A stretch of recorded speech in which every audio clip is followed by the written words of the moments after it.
জামাত ক্ষমতায় গেলে নাকি শরিয়া কায়েম করবে না, এই জাতীয় একটা কথা বলা হয়েছে না? ওদেরকে ধরে জিজ্ঞেস করেন, পাগল শরিয়া বলতে বুঝিস কি? আগে ক্লিয়ার কর। শরিয়া মানে খালি চোরের হাত কাটা? শরিয়া মানে খালি কেউ জিনা করলে পাথর মেরে মেরে ফেলা? এর বাইরে শরিয়ার কোনো শিক্ষা নাই? আর আল্লাহ যেটা বলেছেন সেটাই তো শরিয়ত, নবী যেটা শিখিয়েছেন সেটাই তো শরিয়ত। জামাত কি বলছে? ক্ষমতায় গেলে ইনসাফ কায়েম করব।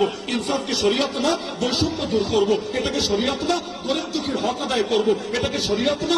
নারীদের ইজ্জত নিয়ে কাউকে ছিনিয়ে নিয়ে খেলতে দেবো না, এটা শরিয়ত না?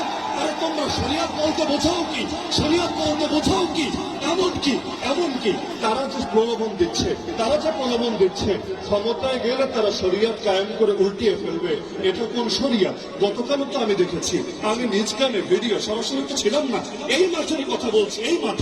এই মাঠে আমার নাম ধরে নিকৃষ্ট ভাষায় গালিগালাজ করা হয়েছে নাকি হয় নাই? আমাকে আজকে এখানে আসতে দিবে না এরকম ঘোষণা অথর্ব দিয়েছে নাকি দেয় নাই? এই গিবত করো তোমাদের শরিয়া, গালিগালাজ করো তোমাদের শরিয়া, হুমকি ধমকি দেওয়া তোমাদের শরিয়া, গুন্ডামি রাস্তারি করো তোমাদের শরিয়া। বেটা ফাজিল ভোট দেবে, টাকা দাও না। যতদিন একসাথে থাকো তখন কোনো দোষ নজরে পড়ে না, যখন আলাদা হও তখন ফতোয়া দিতে দ্বিধা করো না।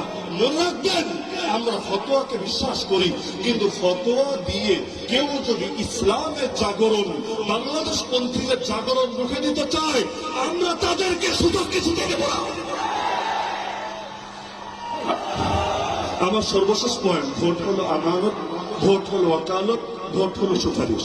সুতরাং ভোট দেওয়ার আগে আল্লাহর ওয়াস্তে প্রত্যেকে নিজের বিবেকের কাছে দায়বদ্ধ থেকে ভোট দিবেন ইনশাআল্লাহ।